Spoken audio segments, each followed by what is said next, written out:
Hello friends, बरायबाय Bodo Job Info official YouTube channel दिनै 2 July latest update नोंथांमोननो लाबोदों बेनो जाबाय TET साख्रिनि सायाव BTC TET आरो लोगोसे Assam TET दा BTC TET होननाय लोगो लोगो गोबां बेले-बेजे सोमजिगासिनो दं दासिमबो फाइनाल लिस्टखौ होनो हायाखै बेनो जाबाय BTC सरकारा जेरै थांनाय बारनि सरकाराबो आरो दानि सरकाराबो बे जिनोखि दानि 984 भेकेन्सि LPUP खौहाय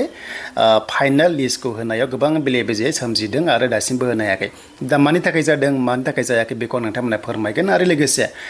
बिथाङा ससियेल मिडियायाव मैया मा बाथ्रा बुंखो बेखौथ' गोबां मिथिखाबाय अब्लाबो नोंथांमोननो ससे भिडिअ क्लिप दिन्थिगोन अब्ला नोंथांमोना बांसिन क्लियार जागोन दा बेखौ सावरायनो सिगां जों आसाम टेटनि सायाव जों सावरायगोन जायफ्रा दाखालि 28 जन आसाम टेट होबाय बारा केन्डिडेट जायाखै बर' मिडियामाव 3000 नि खाथियाव जादों अके बे जाबाय LPUP आव दा अब्ला बिनि रिजाल्टआ बारा गोबाव थानाय नङा स' बिनि रिजाल्टआ थाब होगोन नैबे जुलाइ दानावनो होनायनि कन्डिसन दङ बेनिफ्राय आगष्ट सेप्तेम्बराव भेकेन्सि ओंखारनानै नोंथांमोना साख्रि मोननाय चान्सआ दङ नाथाय पस्टिंआ नन BTC आव नोंथांमोना जागोन अके थ' बेखौ गोसोआव लादो आरो पेपारा ओरैबायदि गोरा फैदों बेखायनो बारा गोजौ काट अफ थांनाय नङा थांनाय बाराव LP लेभेलाव 54 55 काट अफआव थांदोंमोन नाथाय BTC आव खिन्थु 54 55 काट अफ थांनाय नङा BTC आव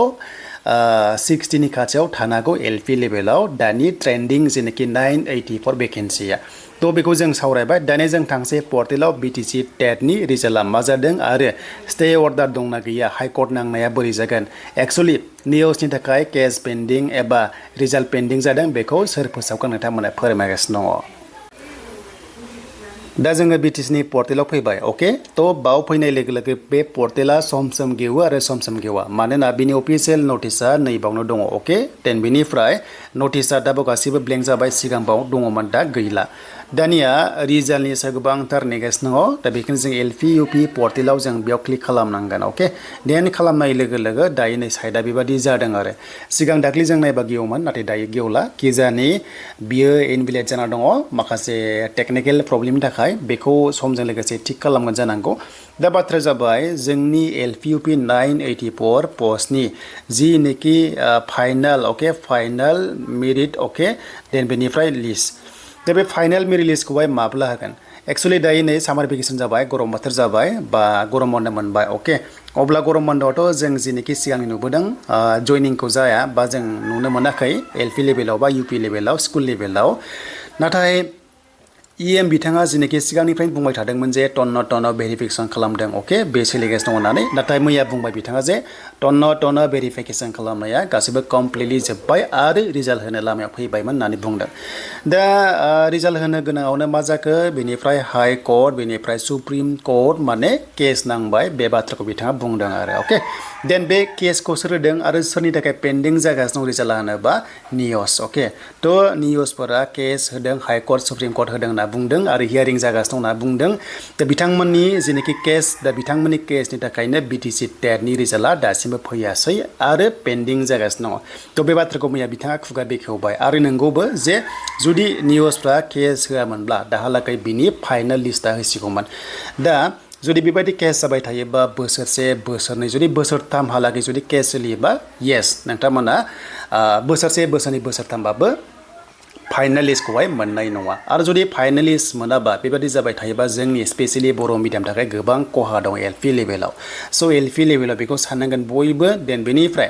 अब्ला मा अपसन दङ दानो जुदि बिथाङा बुंदों जे सुप्रिम कर्ट हाइ कर्ट नांदोंब्ला रिजाल्टखौ होनो होआखै होनना बुंदों माने बिथांमोननि जिनोखि अर्डारजों थांनांगोन होननानै बिथाङा बुंदों बाथ्रायाथ' नंगौ नाथाय जुदि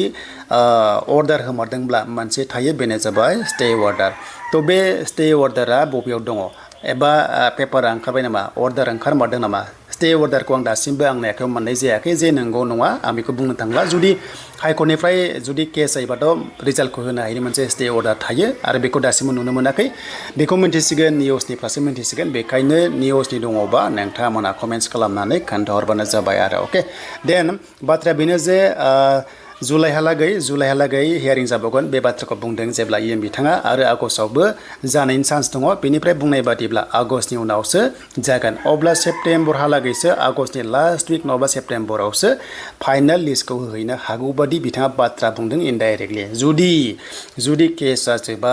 जोबाबा आरोबाव लेट जागोन आरो थाबैनो जोबोब्ला जुलाइआवबो जानो हागौ आरो आगस्टआवबो जानो हागौ बे जागोन मेटार केसनि सायाव आरो दा जोङो जोंनि बिटिसि ओनसोलनि सोलोंथाइ बिफानखौ इमिडियेटलि